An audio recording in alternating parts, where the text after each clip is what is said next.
All right, it is noon, so we will go ahead and get started. Welcome, everyone, to Dynow's National Student Engagement Summit. I'm Tiara Lustig, and I am on the marketing team here at Dyknow, and I will be your host and event facilitator today. So we are hosting the National Student Engagement Summit to really share insight into student engagement, what challenges have come about with student engagement during this time of hybrid and remote learning, solutions that are working for educators during this time, and ideas that you can start to implement in your school if you're having student engagement challenges or just looking to take student engagement to the next level. We hosted a similar event for the state of Florida about a month ago and decided to take this conversation to a larger scale. So we have new panelists with us today, and we have opened it to everyone across the country to join us. So we are excited to have you. Before we jump into the summit, I just want to give an overview of the educator resources that we have here at Dyknow, where you can find us and learn from us further after this event if you would like to. And we hope that you do, because we have a ton of conversations and great content that we're sharing. So you can find us on the Tackling Tech podcast. This is a podcast hosted by Brett McGrath on our marketing team, and he has conversations with educators across the country about how they're using technology to support learning in their classrooms, which is a huge topic of discussion during this time of remote learning. We also have our EdTech blog, where we share stories and insights into education and all topics across remote learning, distance learning, technology integration, progressive learning styles, so many topics, and we share those on a daily basis. So you can learn from us there. Both of those are accessible on our website at dyknow.com. We also have two new YouTube series, which I actually host. We have our Tech Coach Corner YouTube series, which is where we dive into topics talked about on the podcast a bit more in depth in shorter episodes that are on one specific topic, to really share those insights with you, our audience, and give you kind of takeaways that you can implement in your school or district. And then we have our Dyknow Digest series, which we launched a little over a month ago. This is something I'm really excited about because it is our first product focused series on the Dyknow product. If you're not familiar, Dyknow is a student device monitoring software for teachers to use in one-to-one environments to maximize technology. So we really answer questions from customers on how they can use Dyknow better, more creatively, and in new ways in their classroom. So these are 5-minute episodes, really diving into specifics of our product so that you can learn new creative ways to use it, or learn more about the product if you're not a current Dyknow user. And last but not least, we have our Tech Coach Con event series, which you know about if you are attending with us today because you are attending a Tech Coach Con event. So we have hosted, I think this is our 8th event this year, which is crazy because we just started this event series this year.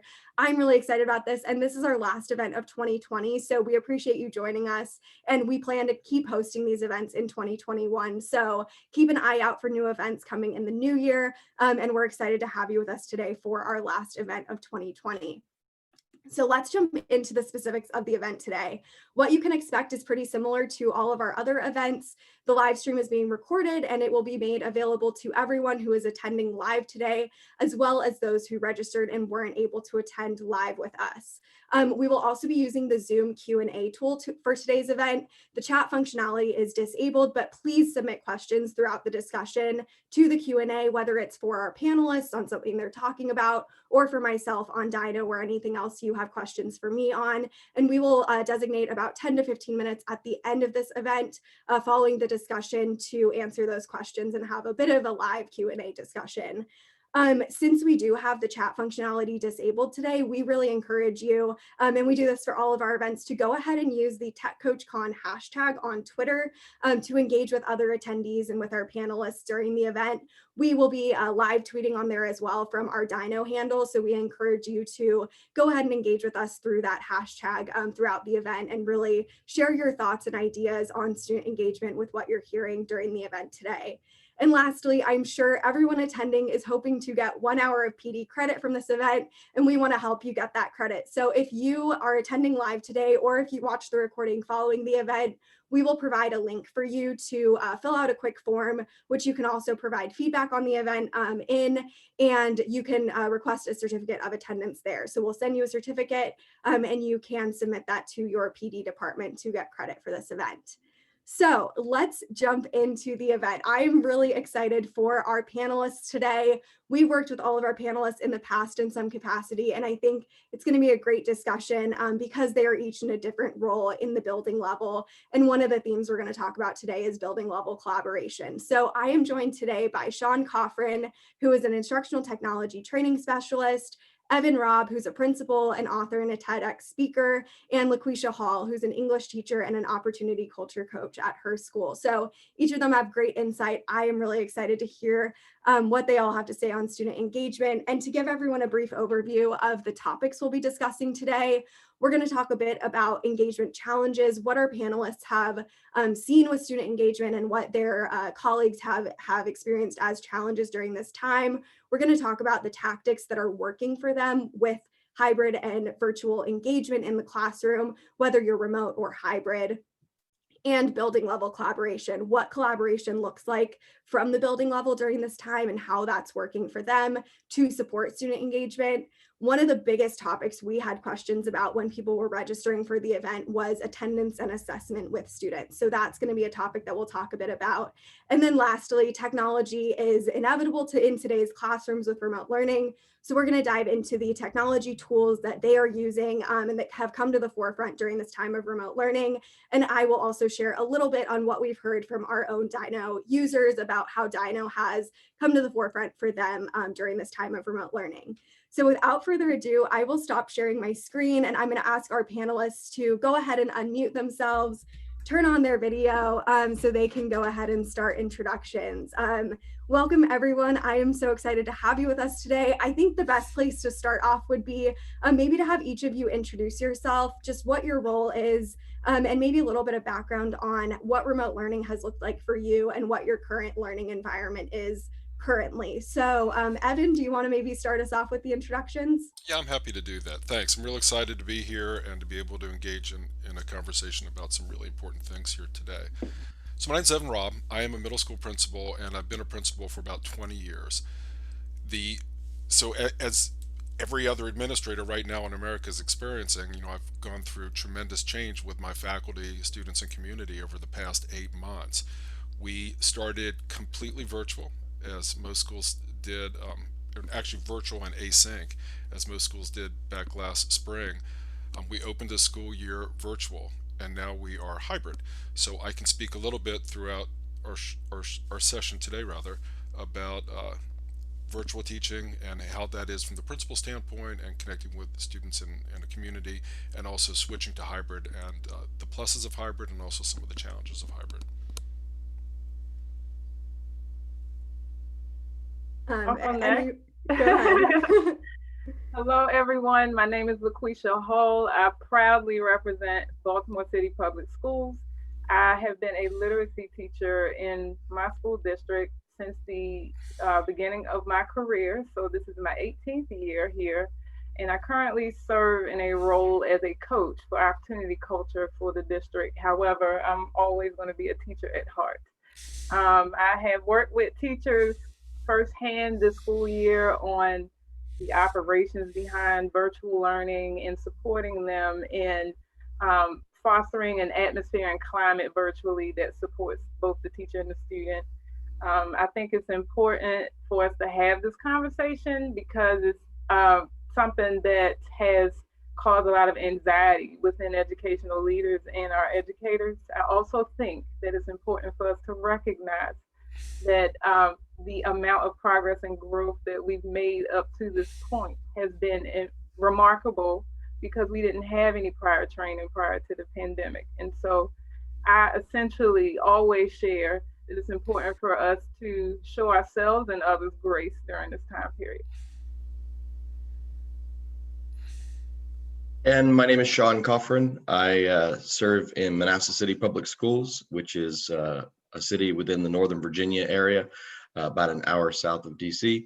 For the past 20 years, I have served as an educator in Manassas as an English teacher, ESOL teacher, and history teacher. And then I had an opportunity to develop an online campus for our more non-traditional students at the high school level.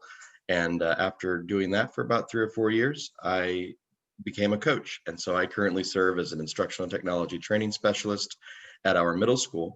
And I focus on providing coaching opportunities as well as professional development and training for our teachers, administrators, and to students and families, if I'm lucky. So I just wanted to let you know that we are in Manassas. We are very excited about the opportunity to provide a hybrid and distance learning opportunities for our kids. One of the things that's very important to us is that despite the changing landscape of learning right now with the pandemic and with restrictions on meeting in person, it's very important to us that instruction is not interrupted, especially with our more vulnerable learners. So we spent some extra time focusing on meeting the needs of our ESOL and special education students, as well as our students from disadvantaged circumstances. So it's very important to us that we use that, use the resources at our disposal to do that. And one of the things that's exciting in my role right now is, in many cases, we're using those barriers of time and space as opportunities to try out our new technology resources. And there are wonderful training opportunities for our teachers and for our students. And we're very excited about what's coming next. The next steps are always something to be excited about. And given our current situation, we have some of our special education students are coming back, but most of our students are actually still at home. And I'm very interested about the lessons that we're learning in our current quarantine setting and how we're going to use those lessons springboarding forward to the next school year. Wonderful. Well, I'm excited to have all of you on the panel today, and I'm looking forward to our discussion. I think this time we've heard has been both a challenging time, but also an exciting time for exploration and innovation in schools. I think a good place to start off might be to maybe share some of the challenges and the biggest hurdles that have come about with student engagement specifically in both the hybrid and remote models that you have all experienced. Maybe Laquisha, do you want to start us off with this question? Sure. So in talking with teachers in my school district, one of the biggest challenges that they have experienced is getting their scholars to at least turn their cameras on. And while it's not required for them to do so, I've heard things like, teaching to a bunch of black squares can be, draining, or, make teachers feel low because they like to engage, with who they're educating. And so just getting them to want to participate, show their face, and not just turn in work behind the screen with their name on it.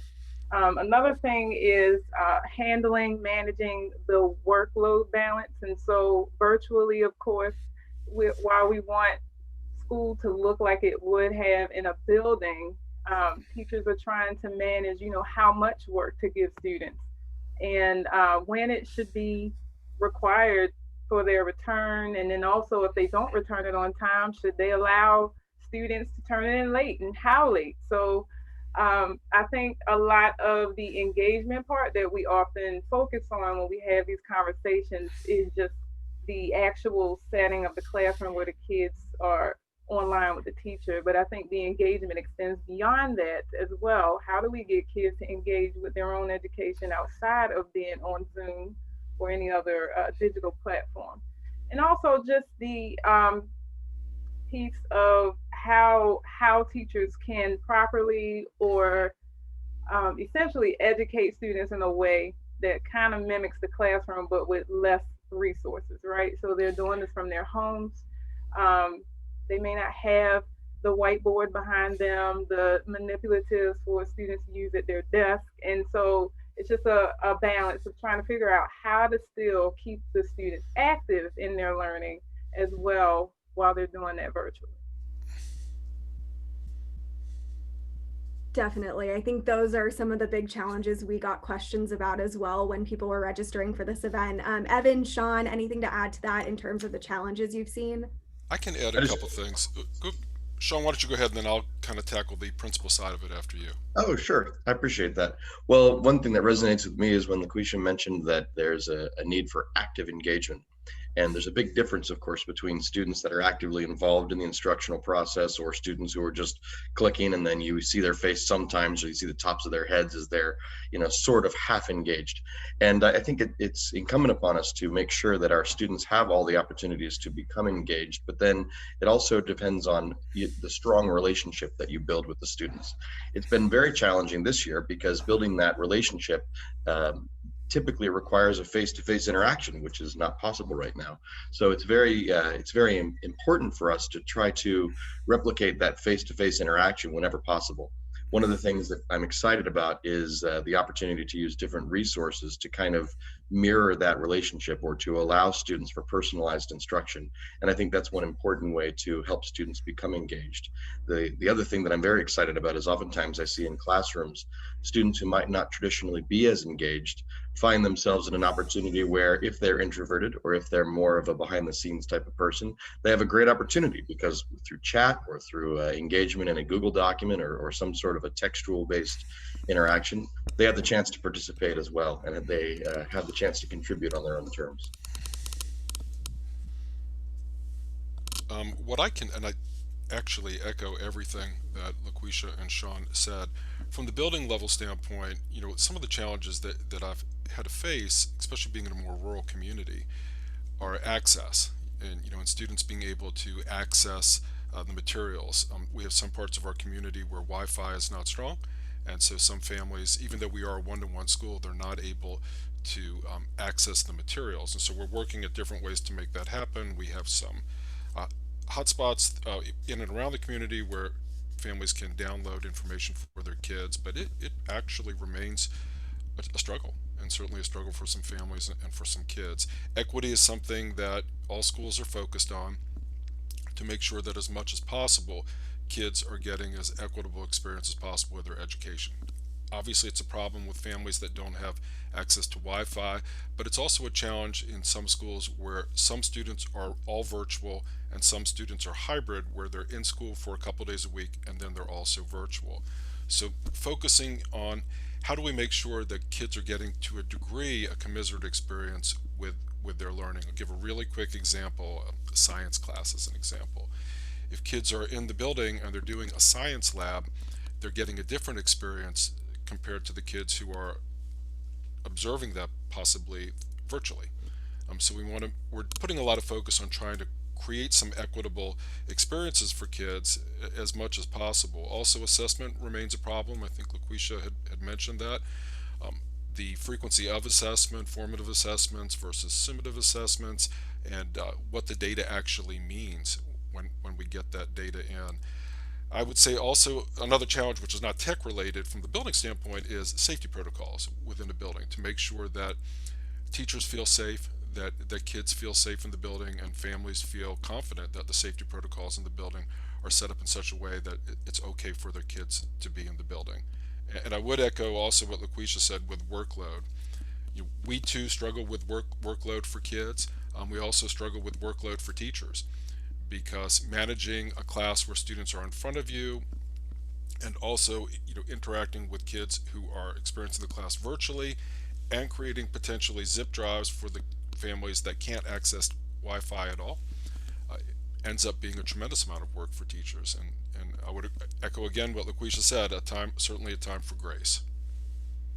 Definitely. And I think those are challenges across the board that we've heard from all different personas during this time. I would actually like to jump into kind of the attendance and assessment portion, because I think that directly relates to what you all just kind of mentioned. One question that we got from a registrant in anticipation of this event, which I think is a very insightful question, is how can we know that remote teaching is being learned? And I think what we've heard during this time is assessment has had to be transformed, but I would love to get each of your takes on how we can know that remote teaching is being learned, and where assessment falls into that, and maybe how assessment has changed in response to that. Well, one of the things that we're doing is we're using data to support our understanding of how students are assessing themselves and how we are assessing them. One of the things that we're using in terms of a phrase that identifies whether they've attended class is that there's a meaningful interaction, and that gives students an opportunity. As Evan had said, sometimes students don't have the chance to come online because they may not have equitable access to the internet.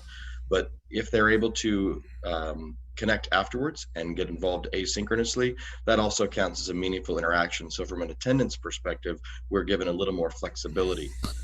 This also relates to assessment, in that one of the things that we focus on is helping students to demonstrate their knowledge or demonstrate their learning on their own terms. Where in Manassas, one of the things that's important to us is giving students opportunities that are equitable and opportunities that promote their best foot forward, so to speak. So we engage in a lot of PBL, and we use a lot of project-based learning that's differentiated based on the student's needs and the student's chosen mode of assessment. But we also use a lot of summative assessments. And one of the nice things about it is in an online environment, we have the ability to do both. And we have the ability to measure students' academic performance based on things that are more standardized, but then also something that may be more formative in nature and something that might allow us to give students a chance for creativity or to communicate their own knowledge in their own way. I agree, Sean, and echo all of your sentiments, especially the way we are assessing. So I think prior to the pandemic, to be quite honest and candid, teachers, a lot of teachers in our country had various views of what an assessment is, right? And so there are various ways to gather data, but sometimes we can become jaded by what's traditional or what has happened in our lives, and so we pass that down to our students. But as our students become more progressive, I think so should our assessments, right? And so the traditional way that teachers have gathered data does not have to look that way in the virtual setting. So I think there's a lot of pressure and anxiety right now on educators to try to grade a lot of work, write the essay, read it, try to figure out a digital way to provide edits. I mean, there's a whole lot of different things that you can do outside of just the traditional classroom setting assessment style.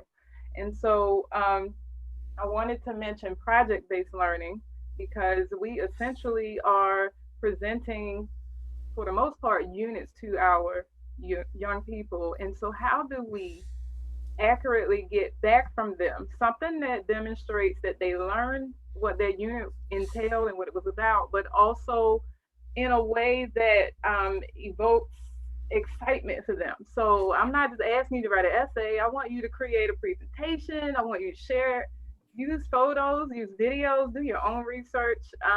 The things that teachers present to the young people, allow them to find those things and repurpose it and give that back to their classmates, right?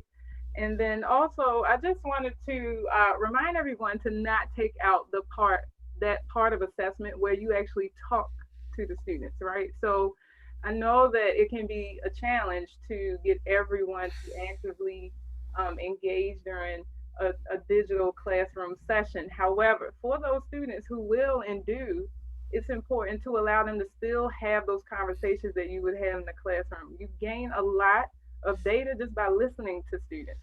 And I think right now, because it's virtual and we have a lot of pressure on us, there's a whole lot of instruction coming from teachers, but maybe not as much response coming back to us from students, right? And so just finding ways to support classroom discussion virtually, and then also taking the time for those that you feel you have not reached, finding a way to contact them offline, right? So we often talk about online. What can we do offline to pull those kids in who are not engaging in the assessments and who are not attending regularly? What methods could be used?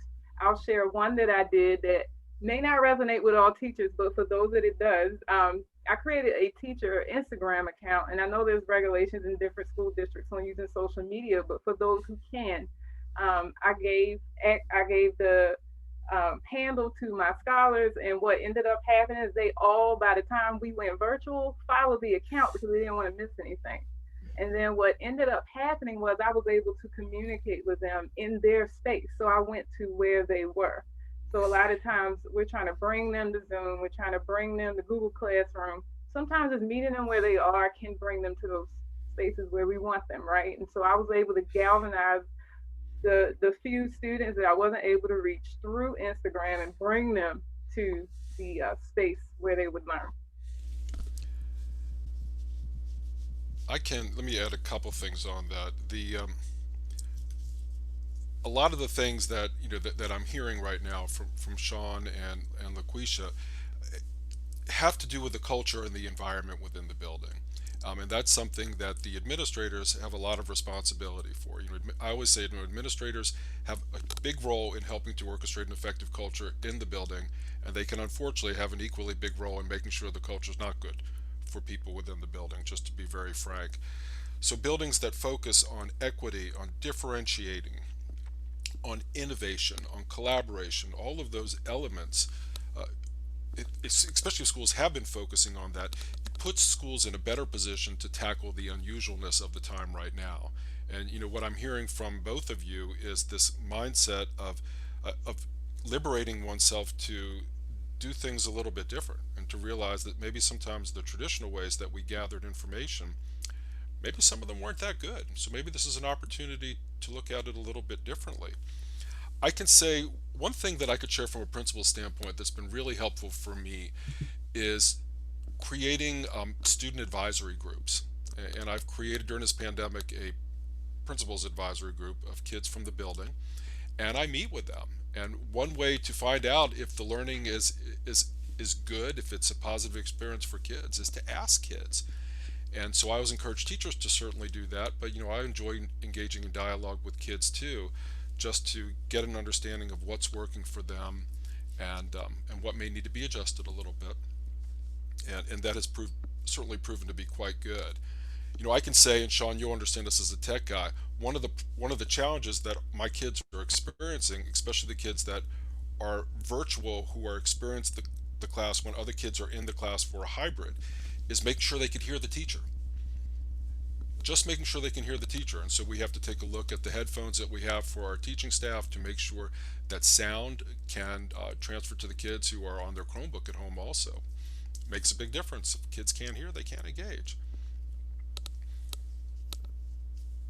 Definitely. I think I appreciate you, Evan, mentioning the culture aspect of this. And I think that brings us into a topic that I'm really interested in talking about, which is building level collaboration to make student engagement effective. And I think one thing that's so important is, from teachers to tech coaches to administrators and principals, making sure that there is collaboration and communication to work together and support each other in making sure student engagement is working, both from a culture perspective, from a pedagogy perspective, and technology perspective. So I would love if you all could maybe share what collaboration looks like between those different personas and where your role fits into that, and maybe how collaboration on that building level is really helping drive student engagement. Sean, do you want to start us off with this one?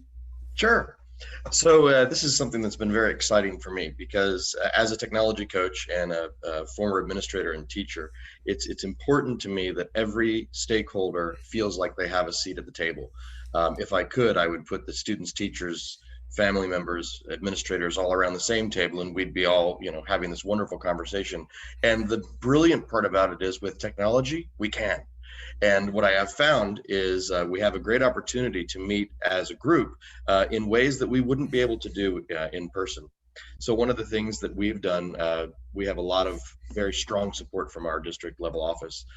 They've provided 2 vehicles for professional development online, and we use Schoology as our learning management system, but of course it could be translated to Canvas or any other LMS. And one of them is it's called the Return to Learn series, and it gives us an opportunity to have a streamlined but also straightforward and structured approach to technology and technology learning. So in August, and Laquisha kind of referenced this earlier, so we first had to figure out how to do this online thing. There were all these nuances and all these new things we had to figure out. And so through our Return to Learn course, as a team, the ITTSs were able to collaborate. That's me. The ITTSs were able to collaborate and develop a courseware for our teachers, and then guide them through that process. Additionally, we have another one, Always Learning, which is more of a on-demand approach, where teachers might have a quick question about how to use a resource or how to use a certain learning strategy. And so they can go and they can engage in some quick lessons or engage in some quick conversations. We also have a version of this for students and families. And what we do is we'll meet with the parents through orientation events, but also through small group events where we're discussing items such as digital citizenship using common sense media, or even just talking about how to engage with the school using the new resources that we have. So that's one way that we've done this, and that's primarily through professional development. The other option that we have that teachers honestly have used a little more frequently recently is our training, and that can include me coming into the classroom and giving students a quick training on how to use a certain resource that's new to them, or I might talk to teachers about specifically learning strategies, and we meet in small groups or we meet in a large group, which is pretty exciting, and we get to talk about different ways that we can use tried and tested, such as Kagan strategies in an online capacity. So if you're familiar with Kagan, it's the use of classroom space to increase student engagement. Well, of course, we're not in a classroom anymore. So moving desks a certain way, or grouping people in different ways might look a little different online. And so one of the things that I've been blessed with the opportunity to do is talk to teachers about how you can remain within that Kagan strategy or remain within that student engagement strategy that you've already got involved in, but now do it virtually or now do it through a distance learning environment. And then lastly, I like to meet with people individually in a coaching capacity. And unlike with training or with professional development, the goal is not to impart knowledge, but to help students and teachers engage in the knowledge that they already have. And so we have important conversations and coaching conversations where we talk about strategies that they're implementing or reasons behind those strategies, and we find out how it's been. Has it been successful? And I may co-teach with someone for a week, and then we go back and reflect on that experience. And the interesting thing is, if you're thinking to yourself, that sounds like what we normally do. If you're a tech coach and you're like, well, that sounds normal, then yes, exactly. My role has not really changed all that much. What has happened is the vehicle for education and the platform through which we're engaging in our students has changed. But my role as a technology coach and as a supporter of their learning really has not changed all that much, because I'm still here to impart knowledge and to facilitate greater learning strategies through co-teaching and through working with small groups. And the only thing that's really changed is the vehicle through which that takes place. I'll go next. I agree, Brett. Sorry, Sean, and I also feel that the coaching role does not change, which I'm currently in. I think a part of that, though, is also learning outside of what we normally learn. So we were in the building, going to a lot of trainings and professional developments. However, now we got to train ourselves in different ways, right? So that we could more effectively support our teachers with the virtual side. I honestly did not personally use Google Classroom and all the different things that our teachers are now required to use in order to reach our students. And so just wanted to extend that part, and then also share that I love what's being shared, but there is a truth to districts rolling out plans and innovative opportunities, and schools still not having the culture required for a teacher to thrive, right? And so I am grateful that my superintendent teaches our entire district to lead from our seats, which means that, you know, no matter who's in charge, you have a group of students in front of you, you have a responsibility to be a leader in your position, whatever that may be. And I think right now, education is going to require a level of boldness that we have not had to exemplify before. And so in the past, we may have been nervous or scared to try new things. Now we're going to have to like take the leap in a lot of different areas, even when the culture isn't there, right? So I can admittedly say I probably did not collaborate with teachers in my building as much as I should have when virtual learning started. And I will say that because I felt I needed that support from my peers, I started a PLC with other teachers, not just in my school district, but from around the nation. And we started meeting weekly over the summer just to support each other in preparation for the school year. So sometimes that boldness, if you can't get what you need immediately from your school, sometimes you're going to have to create that space, right? And I felt that I had to do that, as well as I feel that as far as maintaining culture with your students in your virtual setting, a lot of our school districts are emphasizing SEL, social emotional learning. And what I have observed is that there is a lot, and I shared this with Brett on his podcast recently, but there is a lot of teachers seeking out how students are feeling, what their emotions are. But the social aspect of that is being ignored or glazed over. So it might be unmute yourself and say, what color heart represents how you feel today? So I unmute myself and I say blue, and then I mute myself again. Like, yeah, I didn't get the opportunity to really socialize with you about why I'm feeling blue. Um, you didn't get the opportunity to give me an advice on how to overcome feeling blue. And so I think just a part of culture, we need to remember to allow our students again to socialize. We can't cut that part off because we're virtual, and I think that will greatly impact the culture within our classrooms and our schools. And then finally, I agree with Sean on the individual coaching. So in my role, my teachers, I'm not even gonna lie, they are trained out. They sick of Zoom. They don't want to log into another thing. They don't want to hear anybody say you're muted, unmute yourself. We're tired of the phrases. And so I am now trying to find innovative ways to coach them without asking them to log in to a platform.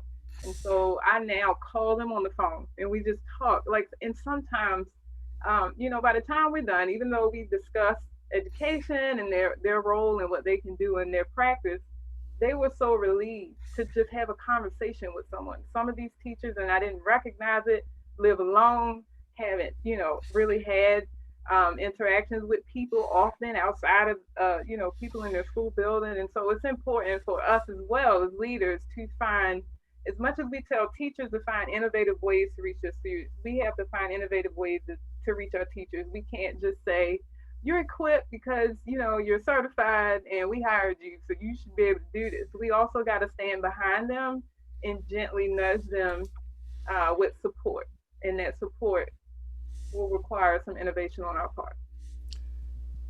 One of the things that I'm hearing as I hear Sean and Laquisha, as I hear you both talk, is the importance of relationships and how relationships creates culture within a building. There's an old saying in education that an effective school is not like a family, it is a family. And if you kind of adopt that mindset and say, well, what do good families do? They support each other, they appreciate each other, they extend gratitude, they extend grace, they extend understanding. As we moved into remote learning in the spring and virtual learning, depending on the skill set of staff, some staff probably felt better prepared for that, and some were very intimidated about that.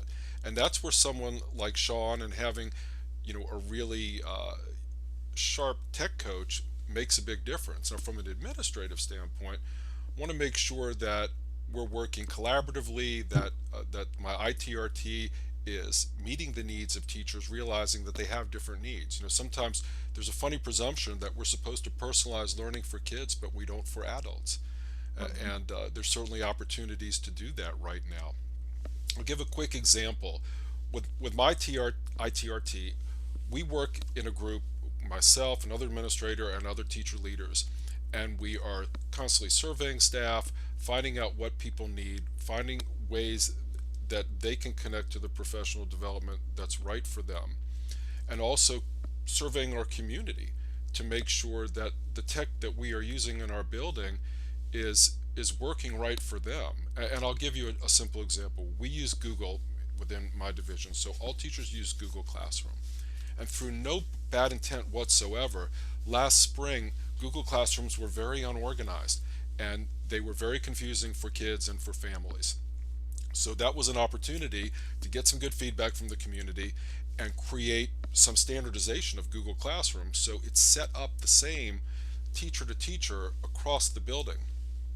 And everyone, so that's the case. If everyone gets that in service, everyone gets trained on that, because that helps kids access Google Classrooms easier. It's easier for families as they take a look at it. The other piece that I'd like to share that I think is important from the building level is to share information about the technology that the school or the division is using to families, and realize that some families are going to be incredibly tech savvy and some people will be not at all, and to the point that they are embarrassed to even ask because they don't know how to use something. So they're, Screencastify, Sean, I'm sure you're familiar with that Chrome add-on, is a really nice way to create videos, and I like to do videos with my ITRT and other staff members that are just short videos. We can share them out to the community, and parents can learn about how to access Google Classroom, or they can learn about Nearpod or some other product that we're using in our building. Now, I Yeah, I will think say, I that want to just, well, the one thing that Laquisha says is so important. Culture ultimately is the glue that binds things together. And when we are in a remote environment, when we are virtual, it doesn't mean that the culture fades away. What we have to ask ourselves is, how can we extend the culture into a different environment? And that, unless that's a conversation within the building, it will happen, in pockets, but it won't happen across the building. And it's important. I think it's an important part of leadership right now is, how do you keep the culture within your building going in a time when learning and classrooms is a lot different? definitely. I think the culture drives everything that happens with collaboration, both on a faculty level, but also on the student level moving forward. So now I'd like to jump into a little more specific tactics on specifically student engagement in the classroom, or how that's working from the coaching level and the administrative level. I think the first and biggest part that I've heard throughout this discussion so far of student engagement is getting students to show up and be engaged just in the learning environment itself, before we can actually implement those student engagement tactics to enhance and increase engagement in the lesson. So I'd love to hear maybe some insight into tactics that have worked to get students to show up, or give students the access that they need to show up, for those students who are, have less equity, both in internet and in devices, and maybe just getting students to come to class and what's worked for you. Evan, would you want to start us off with this one? Yeah, I can start. I will. Then I'm going to defer to, we have an expert here, Laquisha, who is directly working with teachers within the classroom. What I can say is, if we were to have a conversation a year ago today, and you were to ask me about engagement in the classroom, I would say it's very much relationship focused. That there are absolutely classrooms and buildings where kids will just gravitate to, and there's some where kids won't. So quality of the learning activity, the relationship between the teacher and the student, always makes a difference for increasing engagement within a classroom. I think there are some important professional questions to ask about engagement, which is the engagement actually focused on learning? And I'll give you an example that I know has nothing to do with anyone who's listening or watching this right now, but it does have to do with my past. I had some teachers, I remember when I was a kid in middle school, where everyone was incredibly engaged in the classroom, but we weren't learning anything that had to do with the curriculum. But we're all having a great time.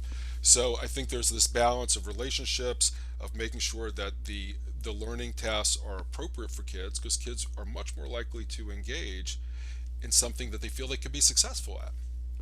And those are just some good kind of core questions that we need to focus on. Now, one thing that I will say is, unfortunately, across the United States of America now, every school system, really to some varying degree, is focusing with kids who are less engaged than they've ever been before. There are kids who are struggling, there are families who are struggling, and we need to ask ourselves some really tough questions as we head into the second semester of the school year, of how do we pull these families in, how do we get these kids engaged, and move away from thinking that does not motivate kids. I think we all know that failure does not motivate kids, and threatening kids with retention doesn't motivate kids. But we have to find ways to create some connections. We have to extend grace. And I will say one thing about grading: schools that are using lots of zeros for kids who are disengaging, they're not in the class, they just get a zero. You have to take a really good look at the mathematical probability of them being able to get through the school year, even if they start engaging in the second semester.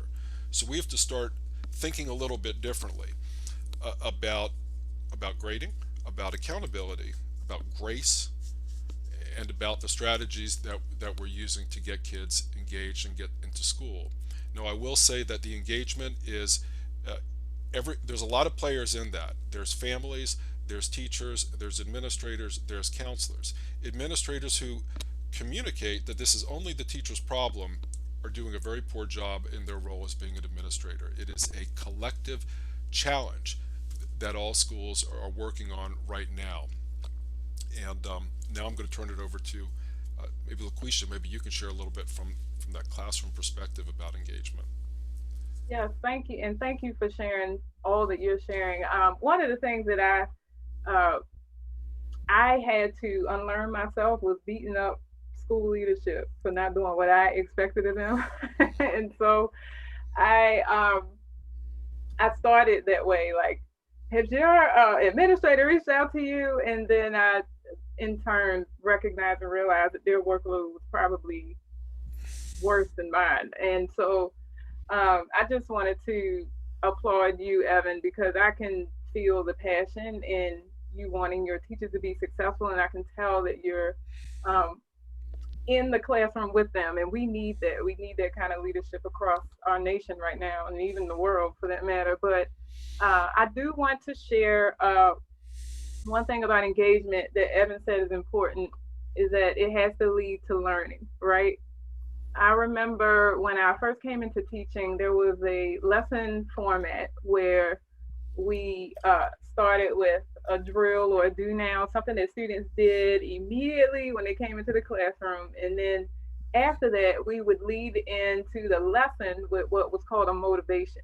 And so the motivation would have been some kind of activity where it didn't look like they were learning, but it was connected to the lesson, right? So I might have asked, students what their favorite time of year is. And so, we engage in this discussion. They're all excited because they're sharing personal experiences, but then I divert their attention, taking their experience and relate it to what the objective is for today and what we're going to be discussing as a class and what the outcome would be. So I think that while engagement should lead to learning, we gotta somehow, sometimes figure out how to make it look like they're not learning, right? So, like, kids are more prone to engage when they're sharing their own heart, their own passion, their own experiences. And so, when we can take that and pull from it what we need them to learn academically, that pulls them in. And so, just reminding teachers to not forget that part. Like, don't start your lessons with the objective is this. By the end of the class, you're gonna learn that. And here, turn the book to page 20. They are already like in their head, like, oh my God, I cannot do this today. So just give an opportunity. What do you think about Christmas? Do you celebrate it? Do you not? Is it something that is complex? Should we celebrate in school? Allow them to have that discourse first so they're sharing their passion. And then later, when you're looking for a product from them, they'll embed that as well. And so I just wanted to include sometimes manipulating kids to think they're not learning, but they are.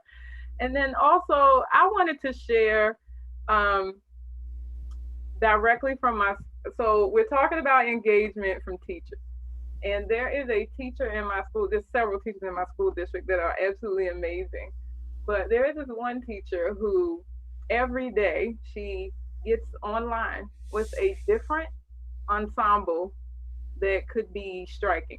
So she dresses up like as characters from the book that is being read in her class or a person from a time period that's being discussed. And it has like almost caused a frenzy on social media because she has done it so well. She also has a remarkable personality which enhances it all.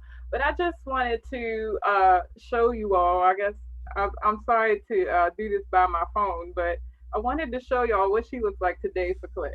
So this is the kind of innovation that I think sometimes we need from our teachers. And I know this looks, y'all are probably like, what in the world? But she is teaching 8th grade literacy, and I just love her approach. So as a result of her doing this so frequently, she's dressed up as many things. I could scroll through pictures and show you, but the kids want to see her every day now, right? And I'm not saying that all teachers need to dress up every day, but just being innovative and what could prompt me to want to look at you, to want to see what you have to offer me. If it's not you dressing up, is there some video clip that you show every day that I don't want to miss? Is there some motivational moment where you say or share something or do something that I don't want to miss? And I think coming up with that type of creativity is what we need right now. And that's what I essentially meant earlier about boldness. And then also not leaving out virtual apps, which I'm sure Sean's going to talk about in a moment. But I know that one that has worked very well for a dear friend of mine who was the teacher of the year in 2019 in my school district. He uses Nearpod, and it has like galvanized more than 90% of his students on a daily basis in his classroom. They are so into it. And I think, of course, the learning curve, he had to learn how to use it himself and then introduce that to his students. And now that's a regular practice in his virtual space. Also, another teacher in my school district who was a teacher of the year finalist, she uses Kahooted and some other like activities where students feel like they're in competition, but they're still learning. And so I think now is the time to pull out all those apps. She also uses Flipgrid. So those apps that we might have periodically used when we were physically in a space, we got to pull those out regularly. And maybe even designate days of the week for the type of app that will be used so students are pre-prepared, right? So Thursdays might be Kahooted day. Friday might be Flipgrid day. And so kids know when they come into the classroom, this is what we're going to use to demonstrate our learning and not alleviating that part. The days of just talking to students and expecting them to talk back only are over. And honestly, they probably should have been over prior to the pandemic, but of course, we got to give everyone grace. Yes, what I'm hearing throughout this whole discussion, the keys to engagement are really relationships, connection, and personalization for students to feel engaged and excited about coming to class. Sean, I think you would be a great person to close out this last question that I have, which is, and Laquisha, thank you so much for sharing some of the tools that your teachers are using. What are some of the technology tools that have really come to the forefront to engage students and also support teachers in teaching effectively in a remote and hybrid environment? Right, absolutely. Thank you for giving me the opportunity to chat about that. So one of the things that I think is important is when you're looking at student engagement, that we're looking at it from an instructional perspective. It's not something that's on the side, it's something that's part and parcel with our instructional lessons. And so what I'd like to do is talk to people about different utilities you would use as you're developing your lessons from an SEL perspective. So of course you'd begin by talking about your goals and objectives, because we're going to begin with the end in mind. And so one of the things that I would encourage everyone to do is to take a short trip over to CASEL's website, CASEL's website. And what they have is they have a series of resources, including articles and interactive tools that really help us to make sure that our socio-emotional learning and our student engagement strategies are informed by research and by evidence-based strategies that we are going into knowing that they will be successful. Additionally, take a jaunt over to PBIS World and also to Common Sense Media. In particular, Common Sense Media has a series of resources or a series of lessons that are specifically designed to focus on student engagement in the virtual environment. One of the things that they focus on is using different resources, such as web-based resources, but also things that you might want to download, although I have found that the web-based resources are sufficient in a way that helps us to embed socio-emotional learning, student engagement, and our content. So for example, if I've got a student engagement piece, let's say I've got some icebreaker that I think is totally awesome, and I do it at the beginning of my lesson, but it has nothing to do with what I was talking about, then I've really kind of lost all that momentum when I shift gears. So Common Sense Media does a very good job of embedding SEL and embedding student engagement into the content. I also wanted to give a shout out to Nearpod, and Laquisha, you're absolutely correct. It is a fantastic resource. For those of you out there who are not Nearpod fans and you use Pear Deck, that's okay. I get it. Pear Deck is Nearpod's competitor. But Nearpod is fantastic. Last year, we were one of the first schools to become a Nearpod certified school. And I'm going to encourage everyone to visit Nearpod's blog and training resources. One of the things that they focus on in Nearpod is interactive student engagement through embedded assessments. And so it's a wonderful resource. You can also embed them within Google Slides. So if you are a Google school, or if you're a school that uses Google Slides, there is a Nearpod plugin that allows an embedded approach to the use of that resource. And they do have a free version. So if you want to try it out for a little while and then bite the bullet and buy it, although it's really not that expensive for a low level license. Of course, I'm very generous with other people's money, so it sounds good to me. In addition to Nearpod, one of the other things that I strongly encourage people to use is I encourage people to get involved with their learning management system. So for example, if you're using Canvas or Schoology, or if you're using Google Classroom as a content management system, do more than just posting things online. And I'm going to lean on Quintera's SAMR theory. The idea is not necessarily to substitute or try to substitute a real live classroom, but rather try to augment or modify your approach. And we have the ability to do that because we have access to this technology and we have access to all these resources. So the goal is not necessarily just to say, okay, well, we're going to try to replicate our instruction in a way that makes sense. So now that we've got our goals and we've got our standards in place and we know where we're going to get there, let's use our learning activity opportunities. Let's use our opportunities to meet with the students, to have those face-to-face conversations, and to approach that new learning space that we have available to us through the different resources we have. The last thing I wanted to mention is even within Zoom, if you've had an opportunity to use the breakout rooms, I was a little skeptical at first because students would not have, direct supervision. But what I have found is I'm pleasantly surprised at students' abilities to stay focused within, a 1 minute or a minute and a half breakout room session. So even within the platforms that you might already be using, to use them in new and exciting ways to help students stay engaged will really give them the opportunity to be excited to come to class.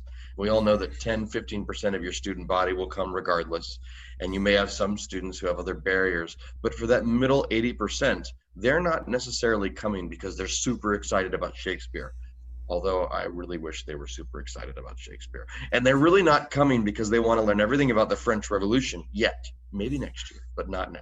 No, I think 80% of our students are coming because they want to see you, and they are relying on that relationship. They're coming to see the teacher because the teacher is by far the most important resource in the classroom, whether it be virtual or live. And so I think it's absolutely crucial that we maintain that relationship using these resources. Definitely. I think that was a great overview, Sean, of kind of the intention of technology and what tools you're using in your school. I think one thing you mentioned that rings very true with me working for an ed tech company is the new and exciting ways that you mentioned that teachers are using technology. And that's one thing that we've heard a lot about here at Dyknow is our users are using the product in ways that we never thought they would even use the product in before, and they're using creative ways and finding new ways to use it. So I would love to share just briefly a little nugget on Dyknow and kind of what we've learned about Dyknow for student engagement. So I kind of put this slide together to give you an overview. One thing that I think Dyknow is fantastic for during this time of remote and virtual learning is really bringing all of those tools that teachers love to use, like Flipgrid and Nearpod, and those tools that really enhance learning, and making those tools come to the forefront of their students' devices by creating blocking plans or only allowing those tools to be used during class so that they know that students are where they need to be and using those tools effectively. So I think just an overview of how Dyknow is being used. If we have Dyknow users joining us, I know you'll be familiar with this. If you are new to Dyknow, this is just a brief overview of how teachers might be using it for student engagement right now. We've heard from a lot of administrators, including Chuck Holland, who is quoted here, that teachers are using Dyknow now more than ever, especially for student engagement and formative assessment. So from a high level, teachers with Dyknow can monitor student devices to see all student screens in one place. If you're teaching hybridly, you can see students who are both in the classroom and working remote, all of their thumbnails together so that you can really aggregate and see them all in one place.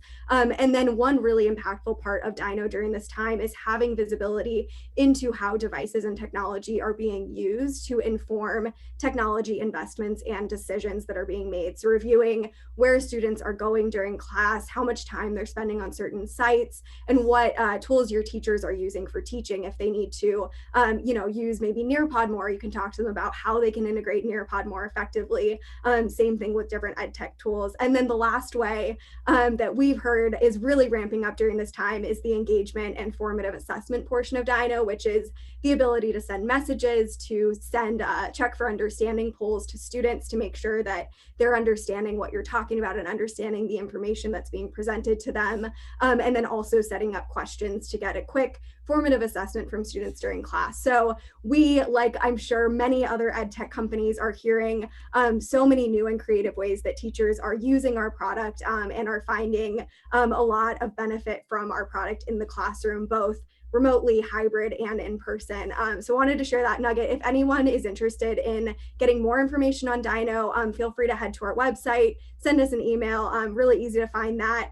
I know we're up on time, but I would love to close this out just with one talking point from each of you. What is one piece of advice or nugget that you have for someone in your similar position to you that you would give them going into 2021 with the uncertainty of, in-person learning, remote learning, but just what's a piece of advice that you would give them going into next year? Laquisha, do you want to start us off?